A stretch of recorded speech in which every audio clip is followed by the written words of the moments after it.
Hello guys, hello and welcome to Malik's Aptitude classes. In today's video we are going to discuss the best 5 books for general aptitude. आज के video में जो मैं आपको books का analysis दूंगा, it's my own personal opinion. Will explore all the books one by one. और I don't promote और डिमोट एनी बुक और एनी ऑथर. तो चलिए लेट्स स्टार्ट. देखो यार, हम डिस्कस करेंगे कि एक अच्छी बुक क्या होती है, चाहे वो एप्टीट्यूड हो या फिर फॉर दैट मैटर कोई भी सब्जेक्ट हो दूसरा हो. और एप्टीट्यूड की कुछ बेस्ट सेलिंग और मोस्ट हाई बुक्स को हम आज असेस करेंगे, एनालाइज करेंगे. और लास्ट में सबसे इम्पोर्टेंट कि अगर आपको खुद से डिसाइड करना है कि कोई बुक कैसी है, आपके पर्पस को सोल्व करेगी या नहीं करेगी, तो अपनी कॉमन सेंस को यूज़ करते हुए आप बुक को कैसे जज करेंगे, ये चीज़. आगे बढ़ते हैं. तो देखो, कोई भी बुक, अच्छी बुक कैसे बनती है, इसके कुछ पॉइंट्स होते हैं. एक तो बुक कितनी ऑर्गेनाइज है, डेटा आपको कितने ऑर्गेनाइज तरीके से दिया हुआ है. अगर ऐसे ही उसमें डेटा भरा हुआ है तो उसको पढ़ना बहुत डिफ़िकल्ट होगा, आपका बिल्कुल मन नहीं करेगा बुक को पढ़ने का. नेक्स्ट है, उसमें कंसेप्ट्स कितने अच्छे दिए हुए हैं और किस लेवल के दिए हुए हैं. ठीक है, तो कंसेप्ट्स के लिए ही बुक पढ़ी जाती है, तो this is all important. Next है कि कोई बुक कितना रीडर फ्रेंडली है, पढ़ने में कितना आसान है, क्या आप उसको आराम से सेल्फ स्टडी करके बुक को आप लगा सकते हो या नहीं लगा सकते हो. इससे ही पता चलता है कि बुक कितने अच्छे से लिखी, कितनी वेल रिटन बुक है, कितनी अच्छी बुक है. नेक्स्ट आता है उसमें लेवल ऑफ क्वेश्चंस, कि क्वेश्चंस का लेवल कैसा है और क्वेश्चंस के जो सॉल्यूशन है, क्या वो जो क्वेश्चंस हैं वो फुली सॉल्व्ड हैं, क्या उसमें प्रॉपर सॉल्यूशंस दिए हुए हैं. और नेक्स्ट है कि बुक में नंबर ऑफ़ पेजेस कितने हैं. अगर बहुत बल्कि बुक है तो फिर वो आपका मन नहीं करेगा बुक को लगाने का, बहुत बल्कि हो जाती है. ठीक है, तो बुक बल्कि है या प्रिसाइज है, ये चीज़ देखी जाती है. देखो यार, मार्केट में एप्टीट्यूड की बहुत सारी बुक्स हैं. ठीक है, तो हर एक बुक को उठा के इंडिविजुअली एनालाइज करना, ठीक है, ये ज़रूरी भी नहीं है और ये पॉसिबल भी नहीं है. तो हम क्या करेंगे, जो बेस्ट सेलिंग बुक्स हैं एप्टीट्यूड की, उन बुक्स को हम आज असेस करेंगे. ठीक है, वन बाय वन. देखो, एक बुक है आर.एस. अग्रवाल, आप सब लोगों ने सुनी होगी. तो अपने टाइम की बेस्ट सेलिंग बुक रही है, लेकिन ये ओवर हाइप्ड बुक है. ऐसा क्यों? क्योंकि जिस टाइम पे ये बुक मार्केट में आई थी, उस टाइम पे एक तो बहुत ज़्यादा ऑप्शंस नहीं होते थे, दूसरे ऑप्शंस नहीं थे मार्केट में, और उस टाइम पे एग्ज़ाम्स का जो लेवल था वो काफ़ी लो होता था. ठीक है, तो कंसेप्ट वाइज जो बुक में बहुत ज़्यादा कुछ नहीं दिया हुआ है. जो इसमें मेथड्स और सॉल्यूशंस हैं वो लॉन्ग मेथड्स हैं, टाइम टेकिंग सॉल्यूशंस हैं. तो आज के हिसाब से बुक को मैं बिल्कुल रेकमेंड नहीं करूँगा. मेरे हिसाब से जो बुक है आज के टाइम पे इररेलेवेंट बुक है. ठीक है, नेक्स्ट. अब ये जो दो बुक्स मैंने एक साथ डाल दिए कि दोनों बेस्ट सेलिंग बुक्स हैं और दोनों एडवांस लेवल की बुक्स हैं. तो एक तो है अरुण शर्मा जो है IIM बेंगलोर के पास आउट हैं और उनकी अपनी खुद की कोचिंग भी चलती है. तो काफ़ी कॉम्प्रिहेंसिव बुक है. इसमें जो क्वेश्चंस हैं वो अच्छे से ऑर्गेनाइज किए हुए हैं लेवल के हिसाब से, लेवल 1, लेवल 2, लेवल 3. तो लेवल 2 और 3 के जो क्वेश्चंस हैं वो काफ़ी अच्छे क्वेश्चंस हैं. ठीक है, इसमें प्रीवियस ईयर के कैट पेपर्स भी कुछ सोल्व दिए होते हैं. और जो बुक है वो cat, CSET, SBI, PO, IBPS इनके लेवल को टच करती है. तो level wise book is good. ठीक है, क्वेश्चंस ऑर्गेनाइज तरीके से दिए हुए हैं. लेकिन इस बुक के साथ प्रॉब्लम ये है कि इसमें जो सॉल्यूशंस हैं वो वेल एक्सप्लेन सॉल्यूशंस नहीं हैं. वो इसलिए क्योंकि जो अरुण शर्मा है, इनकी खुद की कोचिंग चलती है, तो शायद ये चाहते हैं कि स्टूडेंट्स मेरे से डायरेक्ट आगे बढ़ें, तो हो सकता है इसलिए. तो सॉल्यूशंस प्रॉपरली इसमें दिए नहीं हुए हैं. नेक्स्ट है सर्वेश कुमार वर्मा की क्वांटम कैट. ठीक है, बहुत ही थोरो बुक है. जिस तरीके से इसमें कंसेप्ट दिए हुए हैं, तो मुझे अरुण शर्मा से बेटर बुक लगी है इसे.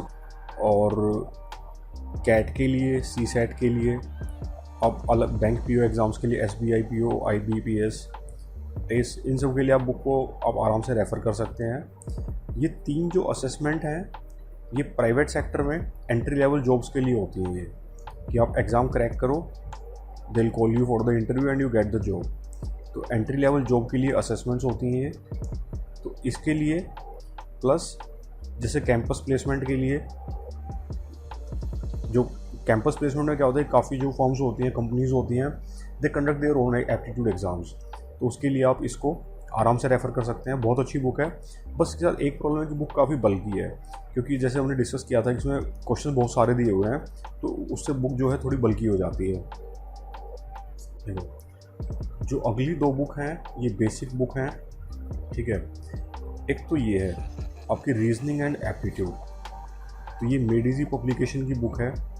तो it's not a best seller book, और इसको ना जनरली गेट एस्पिरेंट्स फॉलो करते हैं, ठीक है। लेकिन इस बुक की अच्छी बात ये है कि एक तो रीडर फ्रेंडली बुक है, दूसरा इजी टू डू है, इसको बुक को कोई भी उठा के आराम से इसको लगा सकता है। नेक्स्ट इसमें मैथ्स और रीजनिंग दोनों ही दिए हुए हैं बुक में। तो बेसिक्स को ब्रश करने के लिए बहुत अच्छी बुक है। तो आप CSR नेट JRF के जनरल एप्टीट्यूड पार्ट ए के लिए इसको लगा सकते हो, गेट और CSET के लिए बुक को लगा सकते हो, टिस के लिए लगा सकते हो। और जैसे हमने डिस्कस किया था कि जो ये मतलब एंट्री लेवल जॉब्स के लिए जो असेसमेंट एग्ज़ाम्स होते हैं, इसके लिए बुक को आराम से रेफ़र कर सकते हो। तो मतलब प्रिसाइज बुक है और बेसिक्स को ब्रश अप करने के लिए अच्छी बुक है। ये जो बुक है नेक्स्ट जो बुक है think without ink, it's by K Venkataraman. तो ये बुक, इसके बारे में लोगों को ना ज़्यादा पता नहीं होता, ठीक है। और ना ही ये किसी पार्टिकुलर एग्ज़ाम के लिए बुक है। तो ये it's rather an approach oriented book, ठीक है। अप्रोच ओरिएंटेड मतलब जैसा कि इसके नाम से आपको पता चलता है, थिंक विदाउट इंक, मतलब बिना पेन को यूज़ किए आप कैसे सोच सकते हो। तो आप मतलब how to minimise the calculation, ठीक है, इन द क्वेश्चन, और दूसरा उनको मेंटली आप कैसे कर सकते हो, ठीक है। तो बिना पेन का यूज़ किए मेंटली आप कैसे कैलकुलेशन करें, कम से कम कैलकुलेशन कैसे करें, तो उस चीज़ के लिए एक छोटी सी मतलब it's a well organised in small books. Well organise मतलब टॉपिक वाइज इसमें दिया हुआ है। तो ये ऐसी बुक है कि मतलब आप इसको वीकेंड में उठा के लगा सकते हो। तो जैसे CSR का नेट JRF का एग्ज़ाम है, उसके लिए it's a very doable book, आप लगा सकते हैं। और अगर आपको मतलब मेंटली कैलकुलेशंस करनी है तो you can go for this book. Next Hindi medium students के लिए, अगर हिंदी मीडियम की बात करें तो अगर मार्केट में देखें तो it is the only good book for Hindi medium students, ठीक है। ये जो बुक है ये हैंड राइटिंग मोड में लिखी हुई है, वो इसलिए क्योंकि ये एक्चुअल क्लासरूम के नोट्स हैं। तो इसमें क्या है कि ये इसका स्क्रीनशॉट है, तो इसमें इस तरीके से दिया हुआ है आपको। तो इसमें जो क्वेश्चंस को करने का तरीका है उसमें शॉर्ट ट्रिक्स और शॉर्टकट्स भी हैं, जैसा कि सर क्लासरूम में कराते हैं, और किसी भी एप्टीट्यूड एग्ज़ाम के लिए यूज़फुल बुक है। नेक्स्ट जो इसकी ब्यूटी है कि मतलब ये बल्कि बुक नहीं है, बड़ी प्रिसाइज और टू द पॉइंट बुक है, तो अच्छी बुक है, आप इसको रेफ़र कर सकते हैं। लास्ट में जो सबसे इम्पोर्टेंट बात है कि आप खुद से बुक को कैसे असेस करेंगे। तो देखो यार, जैसे आप मान लो किसी एग्ज़ाम के लिए प्रिपेयर कर रहे हो, तो आपको मटेरियल और बुक्स तो ख़रीदनी पड़ती हैं। तो आप खुद से किसी मटेरियल को या बुक को आप खुद से कैसे जज करेंगे। तो इसके लिए आप ना तो मेरी सुनो ना किसी और की सुनो, आप खुद की कॉमन सेंस यूज़ करके आप बुक को या मटेरियल को जज कर सकते हो। हाउ? अब देखो, अब आप किसी एग्ज़ाम के लिए प्रिपेयर कर रहे हो तो ऐसा तो नहीं है कि आपको कुछ भी नहीं आता होगा। कोई भी बंदा उसी एग्ज़ाम के लिए प्रिपेयर करता है जिसमें उसको कॉन्फिडेंस होता है कि नहीं, ये एग्ज़ाम मैं क्रैक कर सकता हूँ, थोड़ा बहुत तो आता ही है। तो आप कोई भी एक टॉपिक आप उठाओ उसका, ठीक है, जिसमें आप पहले से कंफर्टेबल हो, तो उसके सारे प्रीवियस ईयर के क्वेश्चन से आप एक बार गो थ्रू हो जाओ। अगर पॉसिबल हो आपके लिए तो उनको सोल्व करने की भी एक बार कोशिश कर लो आप, ठीक है। और जो आपको मटेरियल या बुक लेनी हो तो उस पार्टिकुलर टॉपिक में जाओ, ठीक है, और वहाँ जाके आप कोरिलेट कर लो। तो उससे होगा ये कि you will be in a position to जज द बुक, क्योंकि उस टॉपिक में आप जाएंगे तो आपको एक तो ये पता चल जाएगा कि उसमें जो थ्योरी कंसेप्ट्स हैं वो किस तरीके से दिए हुए हैं, तो ठीक है, वो कितने वेल एक्सप्लेंड है और कितनी डिटेल में एक्सप्लेंड है। दूसरा, उसमें जो क्वेश्चन है, क्वेश्चन का लेवल कैसा है।